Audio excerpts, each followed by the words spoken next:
It was a night like any other night. Oh, I've been looking for this file forever. I can't wait to download this and give it to all my friends. This is awesome. Then something happened. What? What's happening? What's going on with my computer? Something Why is it different. doing this? What's it doing? Something is wrong. There's no way to fight it. Your computer is infected. It's the attack of the killer virus. So how was his computer infected, and how can he make sure it doesn't turn into a real horror story? Next on this edition of iDrive TV.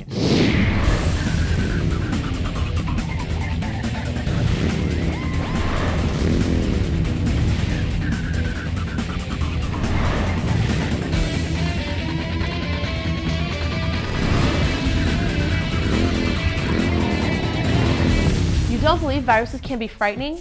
There are at least 280,000 known computer viruses, and hundreds of new ones are discovered every month. Hi, I'm Shauna, and welcome to this edition of iDrive TV. You may think you're only downloading a free music file or software program, maybe just opening an email attachment, but think again. We all know that viruses can attach themselves to files and mess up your computer. Our team of digital correspondents will help you lock down your machine so it's safe and secure from malicious code like viruses, Trojan horses, botnets, and spyware.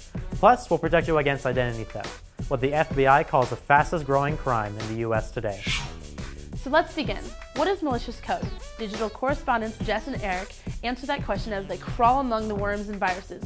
Ugh, that doesn't sound right, does it? Malicious code is any software created to cause damage, steal information, or use up resources on a computer or network. Most people refer to all malicious code as viruses, but worms are really what most people get infected with. Viruses are programs that are designed to attach themselves to as many files as possible, but viruses can only be spread by some human action, being attached to an email, copied onto a disk, or spread by a worm or Trojan horse. Worms are computer applications that are designed to spread to as many machines as possible over the internet. Some famous worms have done billions of dollars worth of damage. In 1999, the Melissa worm appeared, disguised as an important email from a friend. Melissa spread quickly and disrupted computer networks by overloading email servers, which shut down networks and communication systems. The result was tens of thousands of emails crippling servers. After Melissa came Code Red, Nimda, and Sircam. These three worms combined did $4.4 billion in damages. The I Love You worm got his first gig in May 2000, when it sent an attachment that infected over 45 million computers worldwide. In January 2003, Slammer choked network bandwidth, jammed 13,000 ATM machines, and canceled hundreds of airline flights. Blaster exploded onto hundreds of thousands of computers around the world. Blaster spread quickly, at a rate of about 2,500 new PCs an hour. And then there are Trojan horses. Trojans aren't viruses because they don't replicate, but they often contain worms and viruses, or open up a backdoor to allow hackers access. They can steal your ISP username and password, open and delete files, take snapshots of your screen, or send pop-up messages. Estimates are that about 300 new viruses, worms, and Trojan horses pop up each week. And just one computer infected with one of these viruses can infect hundreds of others. As if that's not frightening enough, there are virtual robots, computer zombies, that just want to get at your PC. Talk about scary. Zombies are when your computer has been hijacked by a program giving somebody else outside of your home network complete control of your computer. You can get them in peer-to-peer file sharing networks. These bots will sit on your computer completely idle, and they will come to life on schedule all at once in some sort of a coordinated attack.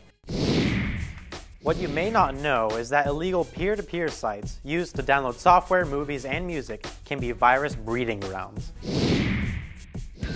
Peer-to-peer networks provide probably the best opportunity for a hacker or a script kiddie to write a malicious or program or a piece of computer code.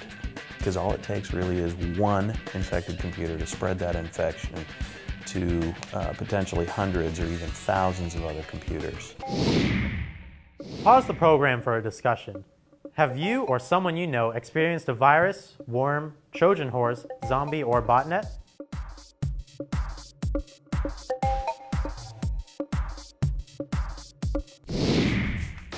Viruses and worms are a growing problem.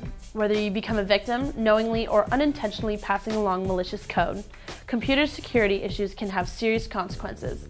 There are laws on the books aimed at those who create and release malicious code, and law enforcement is aggressively seeking out and prosecuting those who use the internet to attack PCs in this way, and the hackers who hope to profit from the information they steal from you. Eric and Jess are back to explain.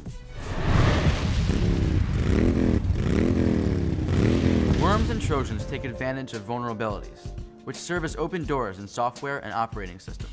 They're mainly spread through infected email attachments. File sharing, downloads, and instant messaging. And as if viruses and worms aren't enough, there are hoaxes. You can usually spot a hoax by the use of exclamation marks, lots of uppercase text, misspelled words and bad grammar, no dates mentioned, no URLs for details, and the request that you spread the warning to everyone you know. It's best to avoid spreading virus hoaxes because they can tie up email servers just like a real computer worm. To find out if a hoax is real, you can check out vmyths.com. The best defense against computer attacks is an integrated security solution that contains a firewall and an antivirus program. There are some other ways to protect yourself too. When you chat online, try to avoid typing software commands that others tell you to run. Be careful of downloading unauthenticated software. Wait a while before you install it to see if a Trojan horse is discovered. And check to see if your antivirus software catches common Trojan horses. Because the internet makes it easier for hackers to access information and harder to catch them, identity theft is a booming business. In the last 5 years, 27.3 million Americans have had their identities stolen. Online identity theft is the harvesting of personal information, and that could be your social security number, a user ID and password, a date of birth, even a mother's maiden name through the computer. Watch out for things like phishing or scam spam email, where you're asked to provide info, like your social security number. To never respond to an email that you did not solicit that appears to ask for personal information that the company should already have. If you're asked to confirm your user ID or password, that is almost always a scam. Another way your info can be stolen is through spyware you accidentally download. Spyware captures keystrokes as you type in passwords or other information. Spyware is probably one of the worst, most difficult problems that our company deals with. These programs will run in the background on your computer. You don't even realize it, and it will send logs and click trails back to the person that made this program, and you can tell this person who you are, credit card information, social security numbers, all kinds of personal information. So not only have you infected your computer, it's going to run slower, it's not going to perform as well, but you have put your family at risk. One of the easiest ways to avoid online identity theft is to not give out credit card numbers unless you really trust a site. Look for the letter S after the HTTP. The closed padlock or an unbroken key symbol all mean a site is secure. And avoid giving out your social security number online whenever you can. If you or someone you know becomes a victim of identity theft, here are some steps that should be taken. Immediately contact the 3 major credit bureaus and get a free credit report. Contact any creditors listed on the report. Call your local law enforcement agency and the FTC, and notify your bank. Pause the program for a discussion. Have you or someone you know been the victim of online identity theft?